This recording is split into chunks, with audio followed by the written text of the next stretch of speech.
Hello, I'm Gloria. I'm gonna read Genesis chapter 43.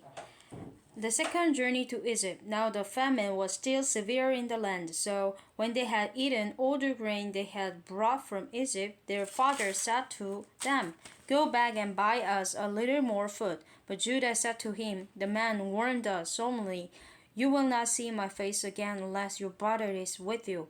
If you will send our brother along with us, we will go down and buy food for you. But if you will not send him, we will not go down, because the man said to us, 'You will not see my face again unless your brother is with you.'" Israel asked, "Why did you bring this trouble on me by telling the man you had another brother?" They replied, "The man questioned us closely about ourselves and our family.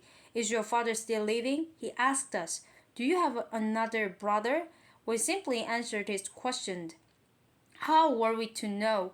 He would say, 'Bring your brother down here.' Then Judah said to Israel his father, 'Send the boy along with me, and we will go at once, so that we and you and our children may live and not die. I myself will guarantee his safety. You can hold me personally responsible for him. If I do not bring him back to you and set him here before you, I will bear the blame before you all my life.' And it is, if we had not delayed, we could have gone and returned twice. Then their father Israel said to them, 'If we must be, then do this. Put some of the best products of the land in your bags and take worm and a little honey, and take them down to the man as a gift, a little balm and a little honey, some spices and myrrh, some pistachio nuts and almonds. Take double amount of silver with you, for you must return the silver that was put back into the mouth of your sack. Perhaps it was a mistake. Take your brother also and go back to the man at once, and may God Almighty grant you mercy before the man, so that he will let your other brother and Benjamin come back with you. As for me, if I am bereaved, I am bereaved." So the man took the gift and doubled the amount of silver, Benjamin also.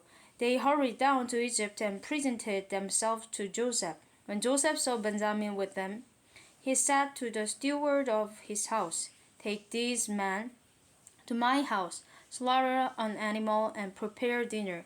They are to eat with me at noon." The man did as Joseph told him and took the men to Joseph's house. Now the men were frightened when they were taken to his house. They thought, "We were brought here because of the silver that was put back into our sack the first time. He wants to attack us and overpower us and seize us as slaves and take our donkeys." So they went up Joseph's steward and spoke to him at the entrance to the house. "Please, sir," they said, "we came down here the first time to buy food. But at the place where we stopped it for the night, we opened our sacks, and each of us found his silver, the exact weight, in the mouth of his sack. So we have brought it back with us. We have also brought additional silver with us to buy food. We don't know who put our silver in our sack." "It's all right," he said. "Don't be afraid. Your God, the God of your father, has given you a treasure in your sacks. I received your silver." Then he brought Simon out to them.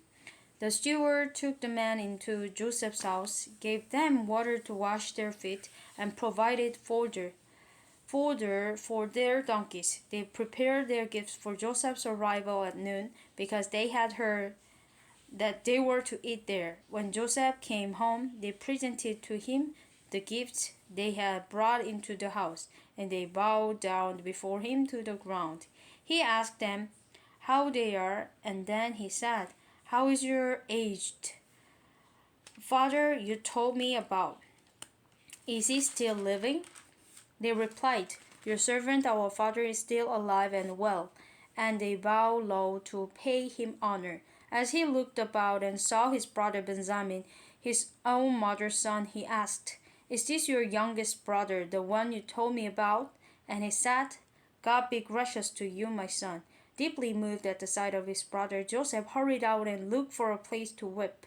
He went into his private room and wept there.